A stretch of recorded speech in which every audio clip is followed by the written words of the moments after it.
like to congratulate the team and at the same time the regional directors and regional directors. Maraming salamat. And now, to our media friends, I now present to you our 2025 winners, starting with...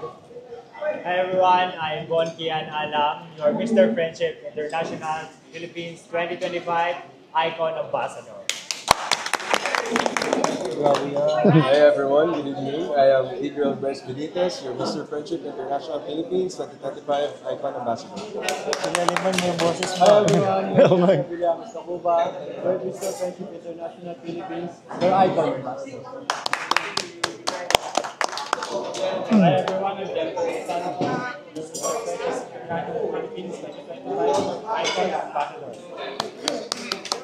Hello everyone, my name is Ian Howard Bengal, your Mr. Friendship International Philippines tourism. Hello everyone, I'm K1 Bertusio, your Mr. Friendship International Philippines 2025 Ambassador. Hi everyone, I'm Kurt Aguilar, your Mr. Friendship International Philippines 2025.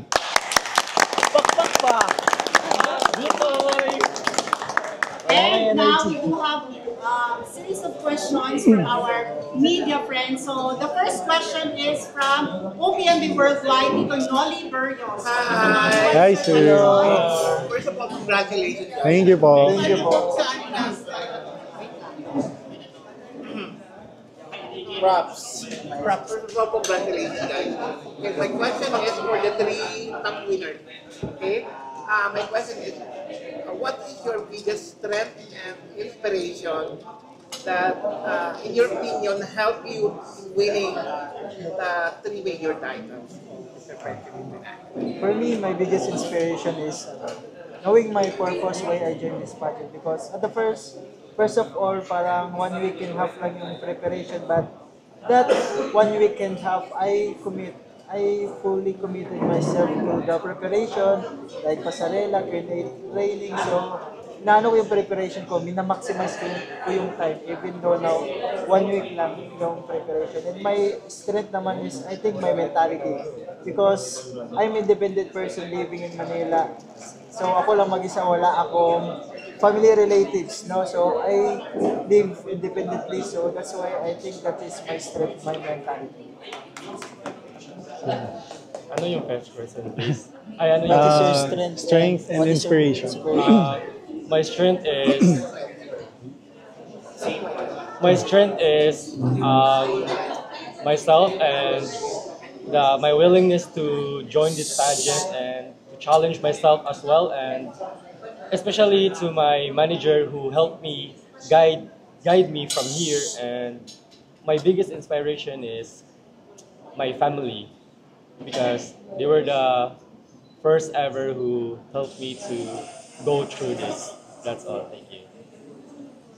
Hi everyone. So my strength, I think my biggest strength right now is I just came from a win from Mr. Lipa. So I'm still on like a good high from the win. So coming into this competition, andun pa rin po yung confidence and yung drive in pageantry. So my inspiration naman is, of course, my team, PS management, and of course my family, because they are the ones who really believed in me since day one, since I entered this the pageantry nga po. So ayun, they really pushed me and they really motivated me to do well in this pageant po.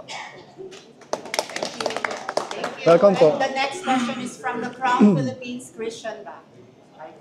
After just a question, what was your main reason for joining Friendship International?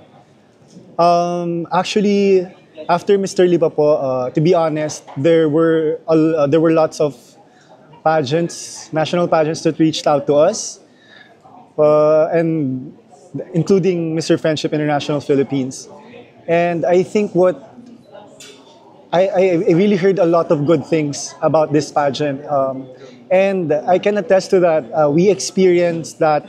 We had a really good experience in this pageant. And yun po talaga yung first reason ko why I joined this, because I heard so much good things about this pageant. And like yung mga previous candidates and winners, they said na it's really a good experience to be here. So, yun po.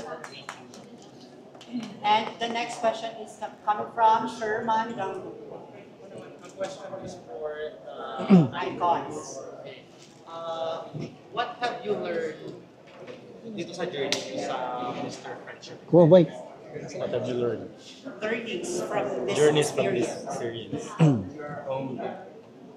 First of all, I learned the value of friendship and to go into details that not in every competition is there's a real competition with amongst everyone in that said event, said pageant or whatnot. And so if I were to take one thing that I learned, that's it. I'm not in a competition with anyone here, with my co-candidates. And yun, I'm just in a competition with myself and baby steps, small progress is still progress. As long as I see any progress, then I'm good. There's no competition to answer your question. There's no competition in this pageant. Same question. Learnings. Yung mga experience mo sa so many learnings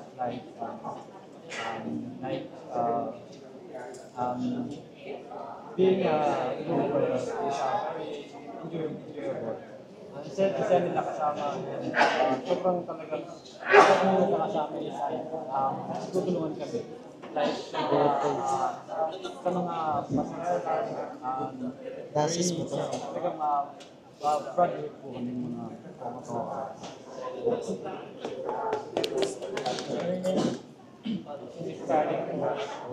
Akala ko po dati, ang national ay napakapalit. Dito po magkakaroon po kami ng pagkakaibigan na tinutulong na po namin yung kapatid ng isa't isa. Ano natutunan ko din po, siyempre po, tumayo mag-isa at kapag-sabay, lagi kasama mo yung team mo, kasama mo yung lahat ng resorts. Gusto ko lang din po magpasalamat sa team ko.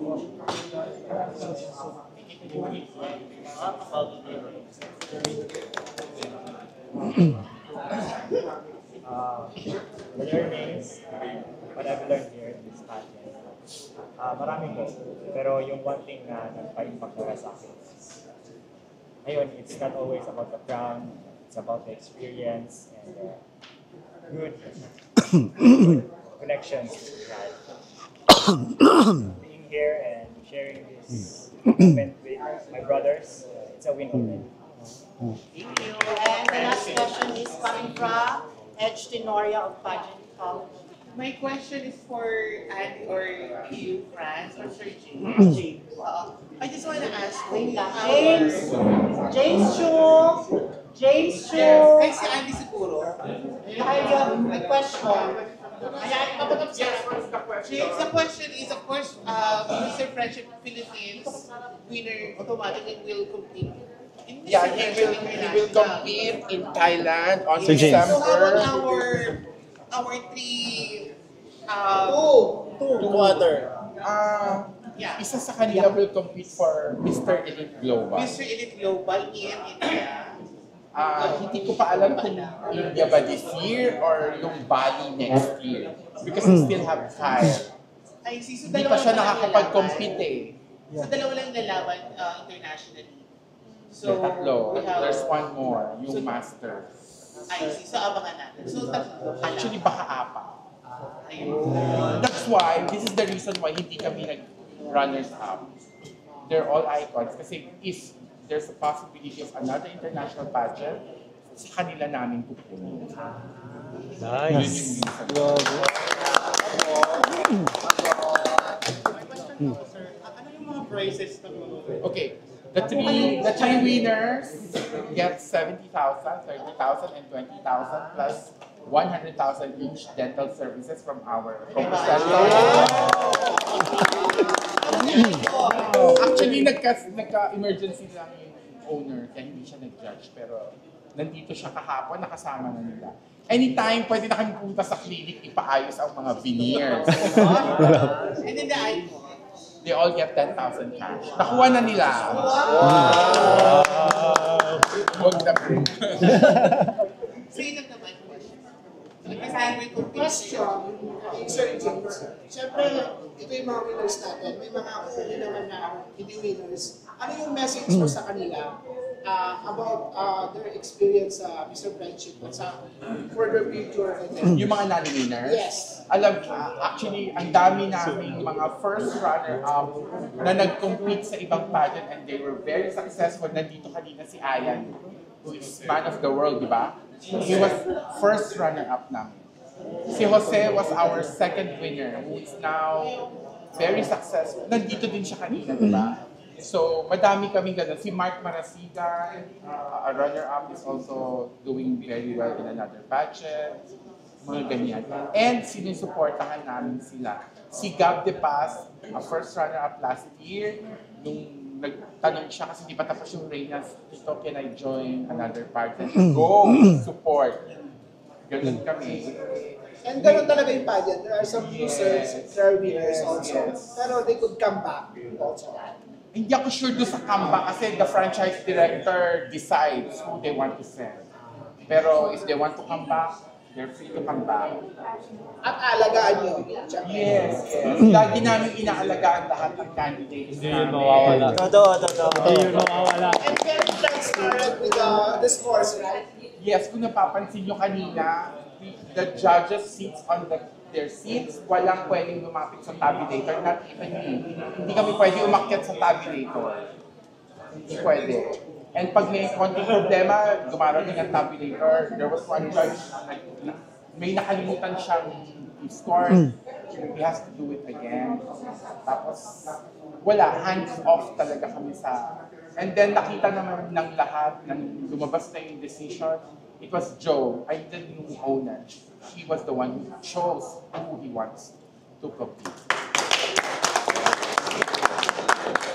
Teams at saka icons, ano yung final message nyo sa lahat ng supporters? And I hope pala our winners, sana lahat sila kahit yung non-winners, sana nag-enjoy sila kasi we tried our best. It is so difficult to stage a pageant. Hindi ganun kadali makahanap ng sponsors. But we are very happy na maraming tumulong sa amin this year. And naitawid namin itong year na ito. And we will have a bigger pageant next year.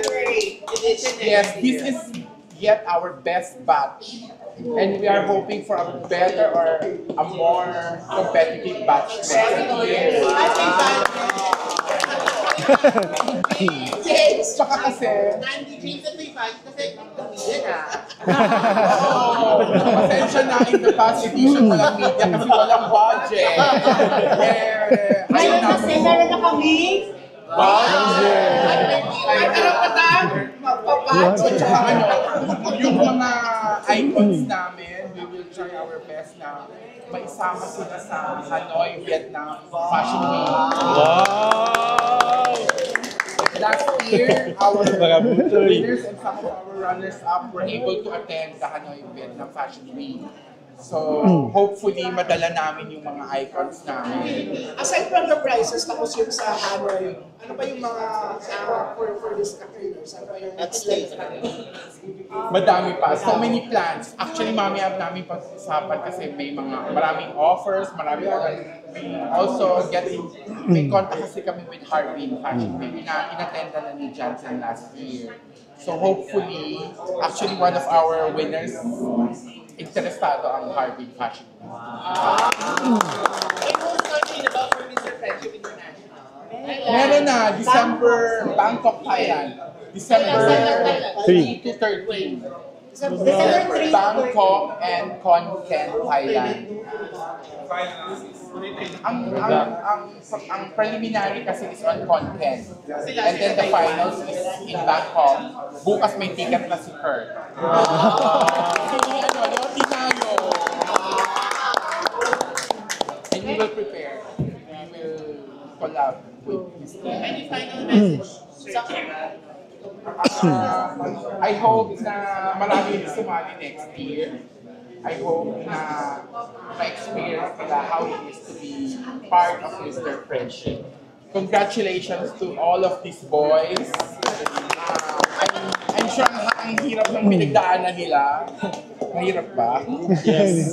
Saan daw next year may nagpapatanong? We're hoping for basta somewhere in Luzon.